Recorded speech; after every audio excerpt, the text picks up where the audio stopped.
Je pense que pour l'exposition actuelle, ce qui était important pour nous trois, c'était de créer un réel dialogue entre nos œuvres, puis de réussir à faire un chemin qui était entre les œuvres, puis entre les artistes, puis entre les propositions, parce que les trois pratiques sont très, très différentes.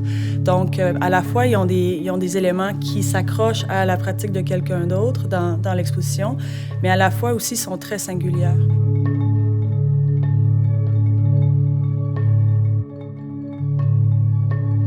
Dans le cadre de l'exposition Alter Ego, mon autre, je présente 4 œuvres qui sont essentiellement sculpturales ou autoportantes, qui proviennent à la fois d'œuvres passées qui ont été réalisées entre 2014 et 2016 pour le présent, que j'ai rassemblées ensemble. Parce que j'ai produit un grand nombre d'œuvres, mais ce que j'aime le plus faire depuis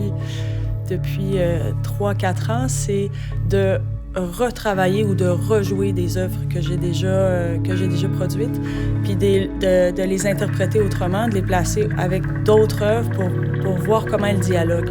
Donc, dans ce cas-ci, ce sont des œuvres qui proviennent de d'autres expositions que j'ai décidé de placer ensemble, d'installer différemment pour créer un nouveau dialogue qui, dans ce cas-ci, est un dialogue un peu plus orienté vers la nordicité, donc des formes très épurées, le blanc, le noir, le bleu.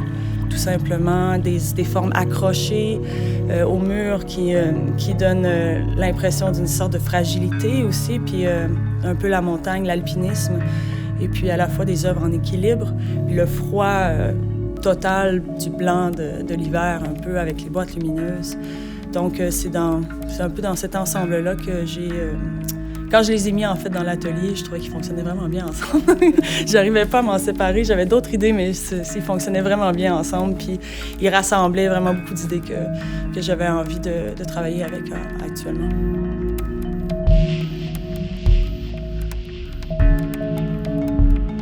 L'idée de la nature, de tous les éléments naturels, c'est vraiment ce à quoi je m'intéresse le plus. Donc, on parle autant quand on parle le monde animal, le monde végétal, puis le monde minéral. Donc, c'est vraiment ces 3 éléments-là que je viens souvent mettre ensemble pour arriver à des situations sculpturales ou des situations installatives, parce que je vois tout le temps ça un peu comme des mises en scène où ces éléments-là se rencontrent.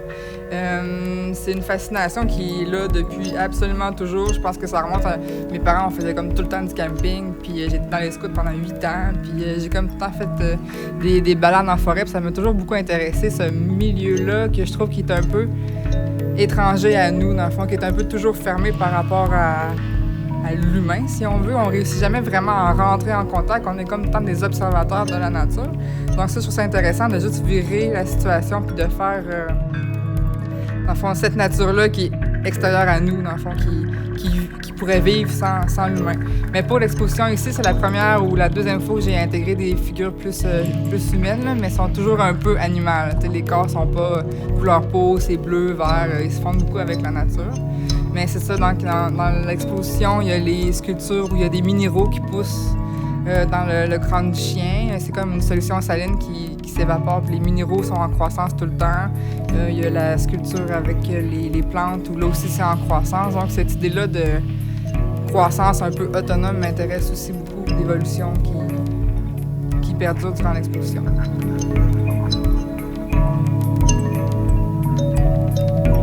Les œuvres que je présente aujourd'hui sont un peu la suite logique d'une expérimentation que j'ai menée au Brésil pendant une résidence de création l'année dernière, en fait, où j'ai justement poussé tout mon rapport aux couleurs puis aux formes en saturant au maximum tous ces aspects-là de ma peinture. Et de retour ici, j'ai pris quelques mois pour décanter mon expérience, puis en fait, d'une certaine façon, réinjecter de la densité dans tout ça. Et donc apaiser mes couleurs, développer mes univers aussi au niveau onirique. J'ai beaucoup développé l'aspect de la narration, en fait, dans mon travail. Je prends beaucoup de plaisir maintenant, puis j'assume beaucoup plus le fait de raconter des histoires dans mon travail. Donc, c'est un peu ça que je présente dans les dessins autant que dans la peinture. Et les céramiques que je présente aussi font partie du corpus, puis de cette espèce d'univers un peu ambigu où on il est question autant de chamanisme que d'intimité, que de mélange. J'ai beaucoup de références aussi aux cultures primitives, en fait, dans des échantillons que je viens prendre de masques, d'objets un peu sacrés, entre guillemets, que je viens incorporer à mon univers. Puis, donc c'est ça, j'essaie de tracer une espèce de mythologie personnelle, d'une certaine façon. Pour l'instant, c'est comme ça que je l'appellerais. Puis c'est ça, c'est un peu ça que je présente, puis qui va rejoindre en fait l'univers et de Isabelle Demers et de Amélie Laurence Fortin, sans l'avoir finalement conçu au départ pour que ça fonctionne de cette façon-là. Donc, on puisse être dans un espace de contemplation un peu unique avec une des artistes de l'exposition, puis à la fois qu'on puisse prendre du recul puis voir l'ensemble. Je pense qu'on a bien réussi dans ce cas-ci à créer ce jeu-là, que les gens puissent rentrer, sortir des espaces, puis puissent se promener devant et derrière des œuvres, ce qui crée une sorte de dynamique aussi, puis une sorte d'intimité. Moi, j'ai l'impression que c'est réussi. Merci.